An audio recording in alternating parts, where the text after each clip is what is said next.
ladies, if you're on a fat loss journey or hormone health journey, dairy is inflaming the fuck out of you and fucking up your fat loss journey, this is the best swaps part 2. Now, part 1, if you have not watched that, go back because I went over a lot of stuff in this video that you're going to need the information on with dairy sensitivities, dairy testing, elimination diets, and overall the difference between the lactose sensitivity and a casein sensitivity, which are two completely different things. So I'm going to go through the best swaps for the casein sensitivities, and then I'm going to also go through with the lactose sensitivity. So if you found out that cottage cheese is giving you a lactose sensitivity, it's giving you all types of bloating in your gut, switch out for this regular cottage cheese for good culture cottage cheese. This is lactose free, also has a ton of different cultures in there, which will be easy on your gut health. It won't blow your stomach up. You'll run to the bathroom in 5 seconds. If you've discovered that as a lactose insensitivity, what you can do is you can switch this Greek yogurt for more of a Siggy's. This is a Skyr Greek yogurt. This is a lot less lactose, a lot easier in digestion. Same protein if you get the low fat one. They didn't have the low fat one here, but obviously the macros are way better on this Whey. But you can get pretty close to the Skyr yogurt, the Siggy's brand specifically. For cheeses, the softer the cheese, the more lactose is going to be in it. So the mozzarella, the ricotta,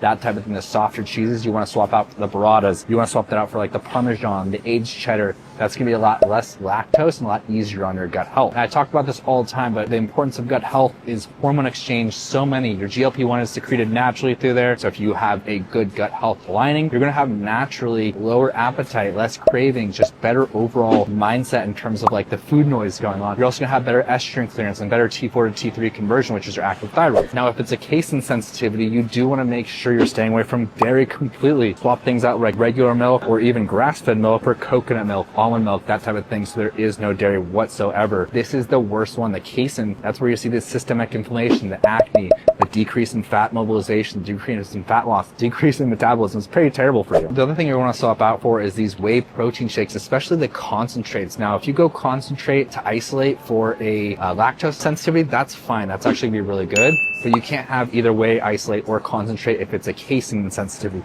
So you want to switch out for this plant-based. The best one I found is this Owen. The other one is this Evolve. The macros are really good on this, 140 calories, 20 grams of protein, and it has 10 grams of fiber, which, by the way, if you didn't know this by now, you want to be aiming for 30 grams of fiber per day. The last swap for a casein sensitivity, you can't have any Skyr, you can't have any Greek yogurt. You want to go with plant-based alternatives. It's the same thing with any dairy proteins, the cottage cheese, the Greek yogurt. You need to switch to regular meats, and you also need to switch to more plant-based protein sources in that case. And if you want my full 8-week dairy elimination, DM me dairy elimination. I'll send it to you ASAP.